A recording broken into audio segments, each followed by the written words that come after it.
Hello and welcome to my latest video. This one, a continuation of my look, my very casual look at each race in the 2022 Formula One World Championship.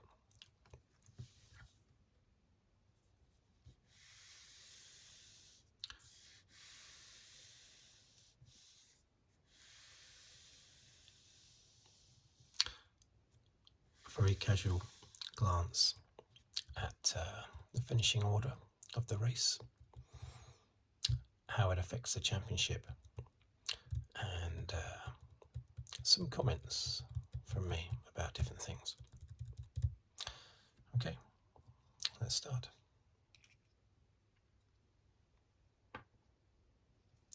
This was, of course, round 18 in Japan, Suzuka. I will write finishing order down there. I'll probably put all 20 down this time. So the ones that retired as well. Followed by the top 10 in the Drivers' Championship, and then the order of the 10 teams in the Constructors' Championship.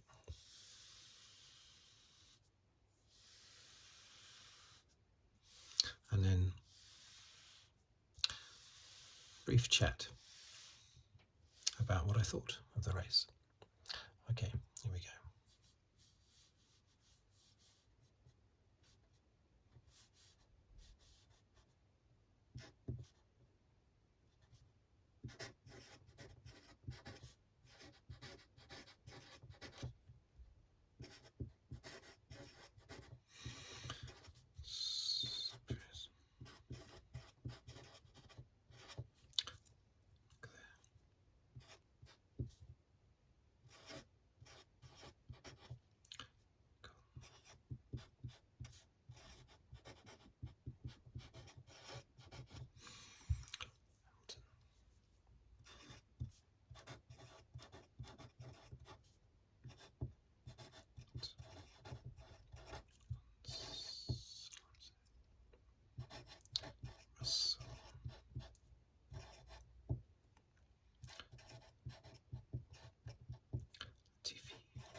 6.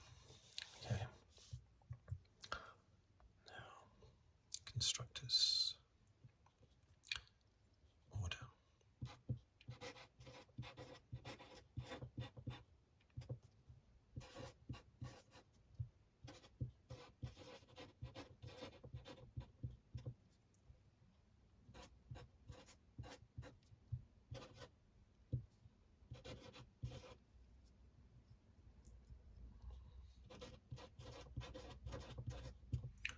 Mercedes.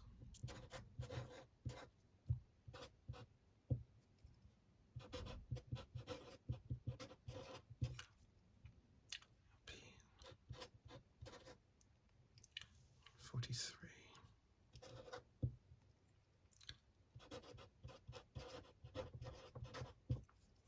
McLaren. 130.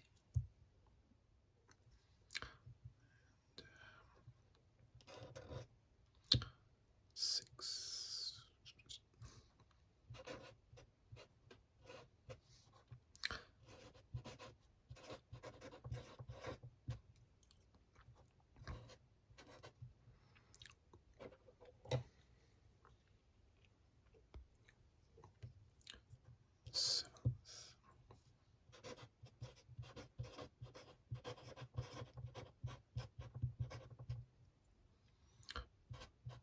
Aston Martin 45. Haas 34.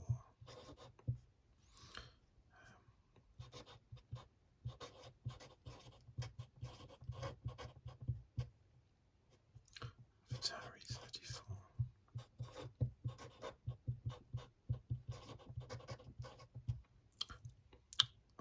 Williams 8. Okay. So, what would we make of the race? Or half a race, I should say.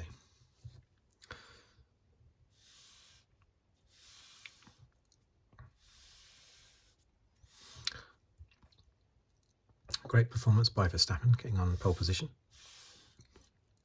I thought the Ferraris were going to be on pole, but he managed to hold both of them off. It's a good performance, that. I have to say, the Japanese crowd, I always love the Japanese crowd because they seem to be the only, I wouldn't say I'm not saying that they're the best supporters, because of course you've got Verstappen supporters, you've got the British driver supporters, you've got in Silverstone, you've got the Ferrari supporters. So I'm not saying they're the best supporters, but what they are is the best, I believe, neutral supporters. They don't appear to, particularly favour, if there's like Tsunoda was in the race, you don't, unlike with Verstappen, you don't see a sea of Tsunoda fans or a sea of Honda fans. There would be areas where they might be grouped together. But it's always been clear to me with Japanese Formula One fans that they love the sport. That comes first. And they love cheering on all sorts of drivers, all from different and teams and engine suppliers from different countries. So I think they are the best neutral supporters, the best neutral F1 supporters in the world, in Japan.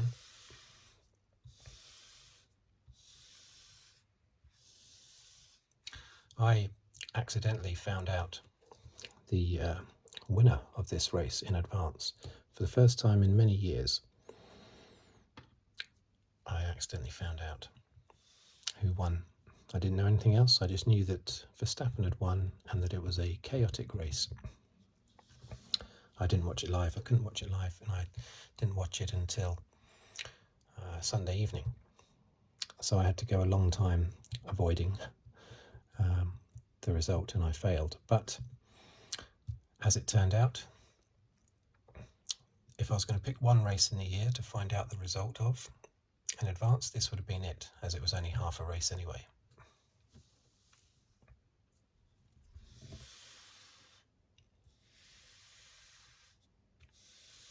I don't know if anyone watched.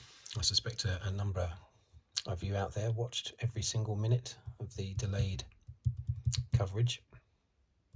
I would have done years ago. Now I have no choice but to fast forward through much of it, stopping it whenever I see anything that I think will be particularly interesting. But I admit that when I'm fast forwarding it, for all I know, the commentators might be saying something very interesting that I'm missing. But I would have done when I was younger. I used to devour every single second I could possibly find, and I used to record it on VHS tape as well. Everything, even just I remember an interview in 1990 with Ayrton Senna, a BBC interview, and I recorded that and watched it loads. There were no cars, there was no racing in the clip. It was just an interview with Senna. But you see, back then we got a lot less coverage. You got the European races were live in the 80s and into the 90s. The European races were live, but anything that was not during the day, basically the evening races like USA, Mexico, Brazil, those sort of things, you would just get half an hour highlights about 11:30 at night, which was always tricky to watch when you're like 14 years old. So because we had a lot less coverage, you didn't get any qualifying or practice or anything, a lot less coverage, so you devoured absolutely everything you had, even just interviews. Obviously we had that incident, that near incident with Gasly. Where is he down there? The Sky F1 team spent a good few hours talking about that. Potentially very serious, of course. The FIA will look into that. Some are blaming the speed of Gasly, some are blaming the fact that there shouldn't have been a truck on the track to begin with, but I think there are lessons to be learnt on both sides there, basically. But Sky covered that at great length.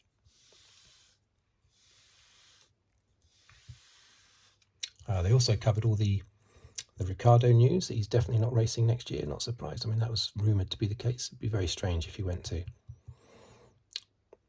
Haas or Williams next year. That would be a bit odd. Better to have a year off and then come back. Whether he does another racing formula, who knows? No idea, because I don't know him, basically. But at least he'll get a year off from being called Ricciardo. There are so many people. I remember Christian Horner used to call him Ricciardo. I don't know if he was jokingly pronouncing his name that way, but he never acted like it was a joke. But yes, I think I've heard Jenson Button refer to him as Ricciardo as well. If it's not a joke, it's very silly, it's very sloppy. But yeah, so Ricciardo maybe a year off. De Vries, of course, he's going to AlphaTauri next year, and Gasly is moving from AlphaTauri to Alpine. That'd be great. It's great. We need to inspire a bit more interest in France in Grand Prix racing. So Alpine, French team with 2 French drivers. Can't beat that, can you? And those two are going to be smacking into each other every race. That's going to be very interesting to watch, Ocon and Gasly. It's going to be very, very, very interesting. It'll be like Perez and Ocon when they were at Racing Point. But I think it'll be bigger even than that. Bigger conflict even than that. So, anyway, let's get back here then. So, Verstappen. Now, he won by half a minute from, Leclerc crossed the line in second place. But he got penalised, didn't he? Because he cut the chicane on the last lap, and he was quite happy with that. He was quite happy with that penalty. He didn't mind. I mean, people, people are saying, "Oh, poor Leclerc, he's now lost the championship because of that penalty." He lost the championship 10 races ago, as I said in the last video.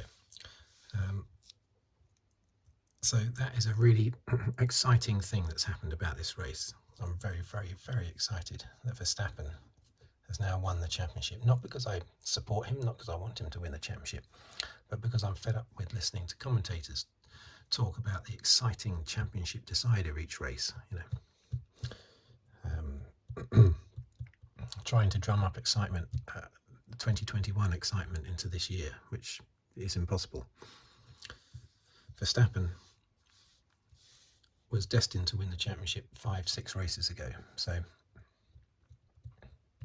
this will keep them quiet now. They'll stop going on unless they've now been told by their channel bosses to hype up who's going to come second, of course, because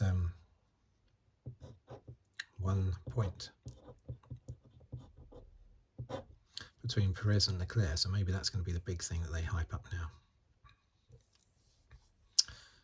Ocon, great battle between Ocon and Hamilton. There were loads of great battles in this race. Hamilton, Ocon and Russell, as he was chopping through, overtaking people earlier in the race. And, of course, Perez and Leclerc in the last few laps. Some great fighting. But, yeah, Ocon held off Hamilton. Really, Hamilton, I just can't get the straight line speed out of that Mercedes. He got himself into the perfect position so many times, lap after lap. And that's just terrible how he couldn't get anything more out of it to get past Ocon. As soon as he pulled alongside Ocon, Ocon would slowly pull out in front of him again. So he was never going to get past unless Ocon made a mistake, but he didn't. So great race by Ocon. He's a very good driver, Ocon. Great race by Vettel after his coming together with Alonso. That's amazing. They both hit on the first lap, and yet they both finished 6th and 7th. With Alonso nearly getting past on his fresh tyres at the end. He came very close to getting past Vettel, but didn't. But that was great, watching Alonso come through the field, chopping past Russell. That was great. And what about Latifi? Fantastic. 9th place for Latifi. I mean, he's a goner next year, isn't he? But surely. But great performance. 9th place there. And surprisingly, Norris down in 10th. Now, I think that's maybe he came in for Inters.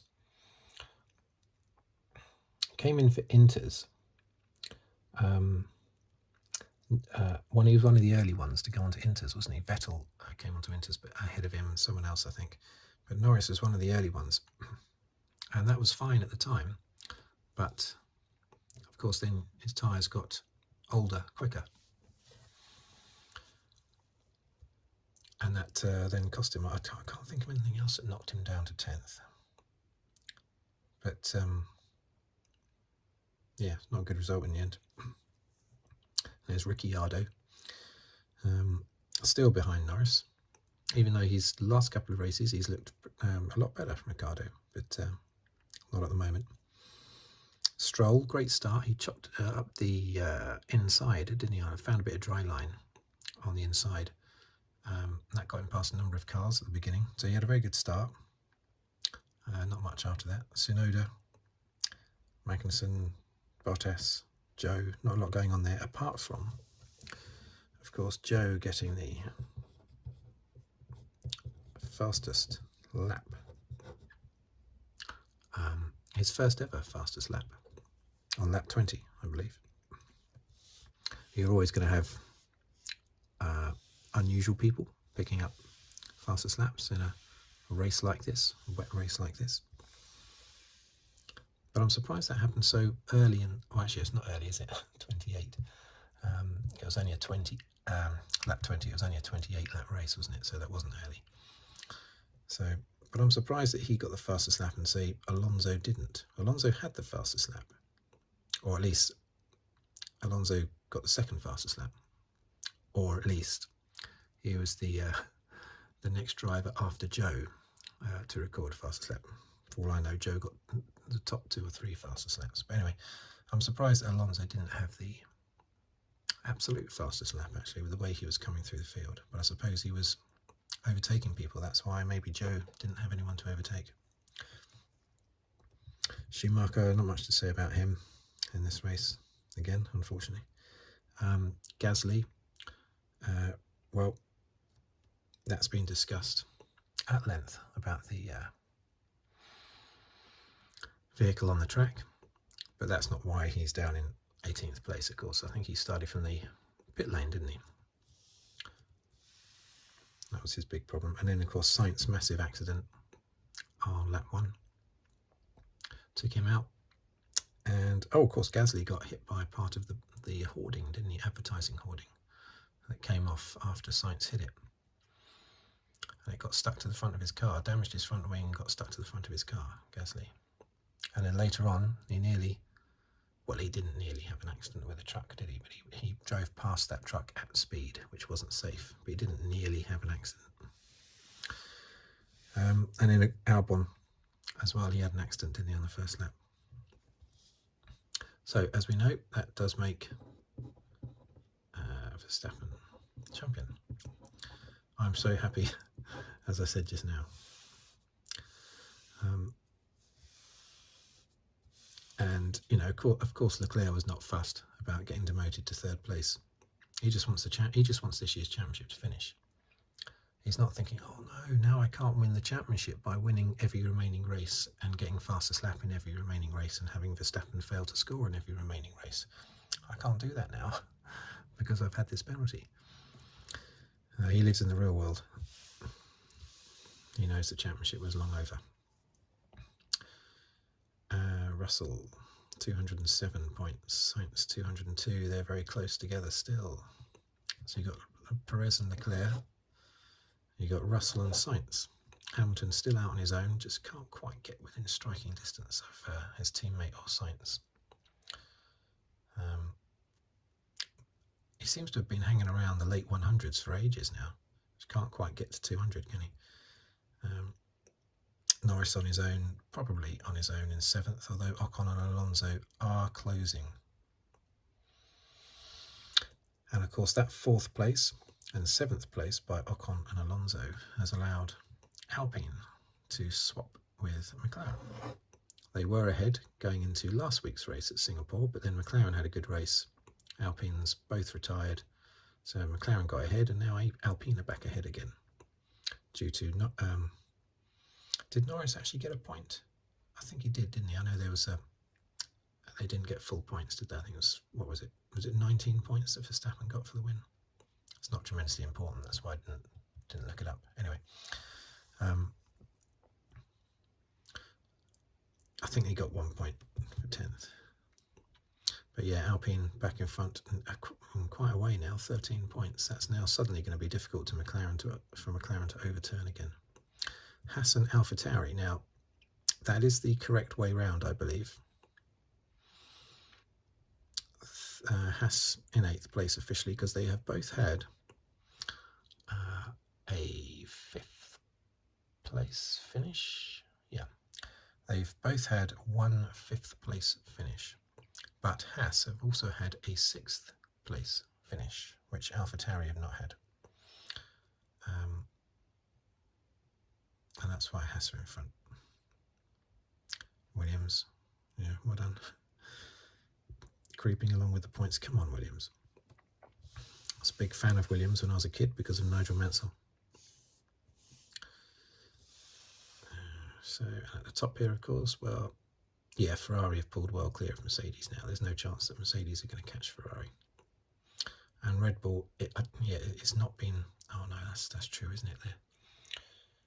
The commentators are going to be banging on about, you know, can Red Bull clinch the championship? Yes, they've already clinched it.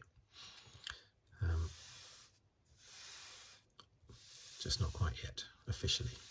So well done Verstappen, totally deserves this year's championship. I mean, he deserved last year's championship as well, but so did Hamilton. And you have to look at in the last race, of course, Hamilton should have been world champion, even though Verstappen had a bit more bad luck throughout the season. But this year, Verstappen, you just got to give him a big round of applause. I mean, 12 races he's won now. One away from Schumacher's record of 13 in 2004, was it? Mind you, that was 13 out of 16 races, I think. This is 12 out of 18 so far. So with a record 22 races this year, he's got a very good chance of beating that statistic. So there you go. What's the next race? In 2 weeks' time, isn't it? I think that's in Austin, Texas, isn't it?